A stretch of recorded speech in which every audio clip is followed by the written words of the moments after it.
आज एक आप लोगों से दोस्तों मैं सवाल पूछना चाहता हूँ। जब आपके खाते से पैसे निकलते हैं तो आपको दर्द क्यों नहीं होता? 500 रुपए अगर खर्च हो जाते हैं तो आपको याद भी नहीं रहता है कि कहाँ खर्च हो गए। क्या ये सच में एक सुविधा है या फिर एक ऐसा सिस्टम जो आपको धीरे धीरे खर्चीला बना रहा है? आज की दोस्तों ये वीडियो सिर्फ देखने के लिए नहीं है बल्कि सोचने के लिए है कि हम किस माया जाल में फंस रहे हैं। आज भारत को डिजिटल इंडिया कहा जाता है। हर जगह यूपीआई यूज हो रहा है, क्यूआर कोड यूज हो रहा है, कैशलेस ट्रांजैक्शन किए जा रहे हैं। दुकान हो, चाय की टपरी हो, सब्जी वाला हो या ऑनलाइन शॉपिंग ही क्यों ना हो, सब कहते हैं भैया कैश नहीं है, यूपीआई कर दो। और सुनने में भी बड़ा अच्छा लगता है, तेज है, हमको आराम है, आपको आराम है, लाइन में लगने की जरूरत नहीं है। लेकिन क्या आपने कभी सोचा है कि इस आसानी की, इस आराम की कीमत आप क्या चुका रहे हैं? चलिए आपको एक एग्जांपल के साथ समझाता हूं। मान लीजिए आपके पर्स में एक 500 का नोट रखा है। आप एक दुकान पर गए,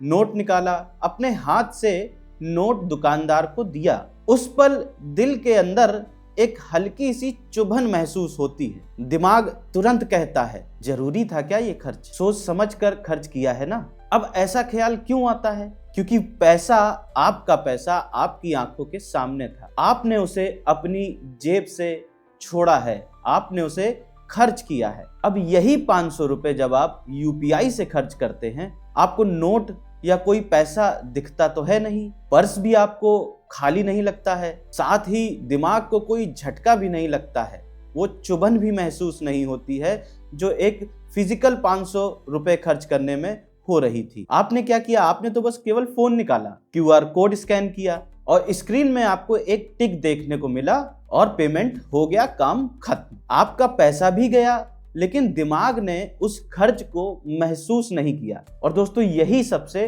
खतरनाक बात है। दुनिया में ऐसी बहुत सारी रिसर्च हैं जो एक बात साफ कहती हैं, कैश खर्च करते टाइम दिमाग का पेन सेंटर एक्टिव होता है, वहीं डिजिटल पेमेंट में यही पेन सेंटर एक्टिवेट नहीं हो पाता है, पेन हमको महसूस ही नहीं होता है। और इसी की वजह से हम और आप बार बार खर्च करते रहते हैं यूपीआई से, बिना रुके, बिना थके। और इसीलिए शायद डिजिटल खर्च जो है वो धीरे धीरे हमारी आदत बन जाता है। और देखिए यहाँ पे एक समझने वाली बात यह है कि कैश खर्च करने की भी एक सीमा होती है, क्योंकि पर्स में आपके जितना पैसा होगा आप उतना ही खर्च कर पाओगे, लेकिन यूपीआई में आपको कोई फिजिकल लिमिट नहीं होती है। आपको कुछ डिजिट दिखाई पड़ती हैं जो आपका बैंक बैलेंस होता है, और जब हम उस बैंक बैलेंस से खर्च करते हैं तो वो बैंक बैलेंस असल में हमको पैसा लगता ही नहीं है, और वो सिर्फ नंबर दिखता है। हमको नंबर महसूस होता है कि हाँ एक नंबर है, आज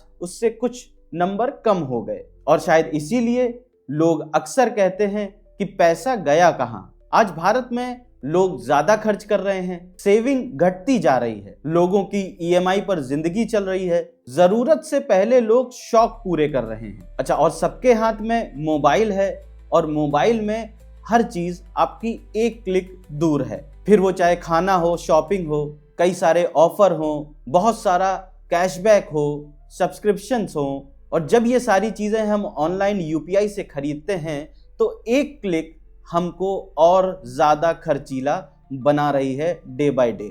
और एक बार आपको यहाँ पे ये सोचना पड़ेगा कि अगर हम कैश खर्च करेंगे तो लोगों को, बड़ी बड़ी कंपनियों को डेटा कैसे मिलेगा? लेकिन जब हम यूपीआई से पेमेंट करते हैं तो कंपनीज को आपकी आदतें पता चलती हैं, आपका समय पता चलता है, आपका खर्च पता चलता है, आपका इन्वेस्टमेंट पैटर्न पता चलता है, आपकी पसंद पता चलती है, और यही सब कंपनियां रिकॉर्ड करती हैं अपने पास, जो डेटा कहलाता है। जितना ज्यादा आप खर्च करेंगे उतना ज्यादा कंपनियों के पास डेटा पहुंचेगा, और जब ज्यादा डेटा पहुंचेगा तो उतना ही आसान कंपनियों का मुनाफा हो जाएगा। इन सब के बीच में आप ग्राहक नहीं रह जाते हैं, आप एक पैटर्न बन जाते हैं। और ये कोई फ्रॉड नहीं है, कोई आपके कनपट्टी पर बंदूक रख के ये सब नहीं करवा रहा है, कोई आपको लूट भी नहीं रहा है, और जबरदस्ती भी आपसे कोई नहीं कर रहा है। लेकिन अब क्या करें, सिस्टम ऐसा बनाया गया है कि आप खुद से बिना सोचे, बिना समझे खर्च पर खर्च किए जा रहे हैं। और शायद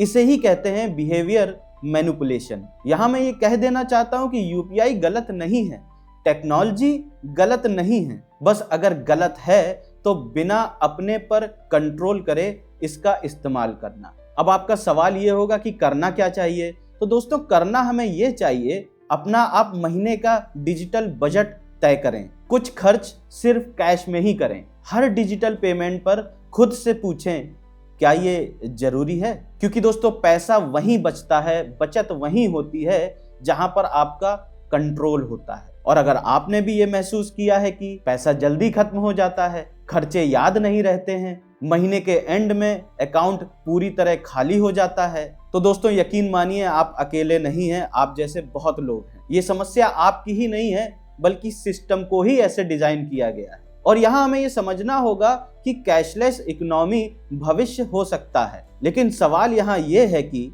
क्या उस भविष्य में आपकी बचत होगी कि नहीं। और अगली बार जब आप QR कोड स्कैन करें तो 1 सेकंड के लिए रुकिएगा, क्योंकि जो पैसा आप कंट्रोल नहीं करते वो कभी आपका होता ही नहीं है। और अगर आप इस वीडियो को यहां तक देख चुके हैं और ये सोचने पे मजबूर कर रहा है, तो इसे किसी 2 लोगों तक जरूर शेयर करिएगा जो बहुत ज्यादा UPI यूज करते हैं, क्योंकि ये जो आज हम बात कर रहे हैं ये हर इंसान को पता होना चाहिए जो मोबाइल में UPI यूज करता है। आशा करता हूं वीडियो आपको पसंद आया होगा। वीडियो पसंद आया हो तो जैसा मैंने कहा कि शेयर जरूर करिएगा। बाकी हमारे सोशल मीडिया प्लेटफॉर्म है उनको भी फॉलो कर लीजिएगा। हमारा WhatsApp चैनल है, अगर उसको आप फॉलो कर लेंगे तो वीडियोस, बाकी खबरें आप तक जल्दी पहुंच जाया करेंगी। हमारी एक वेबसाइट है www.toyotoindia.com, उसको भी अगर आप चाहें तो लॉग इन करके बाकी खबरें भी पढ़ सकते हैं। आज के लिए बस इतना ही, मैं फिर जल्दी मिलूंगा। तब तक के लिए जय हिंद, जय भारत,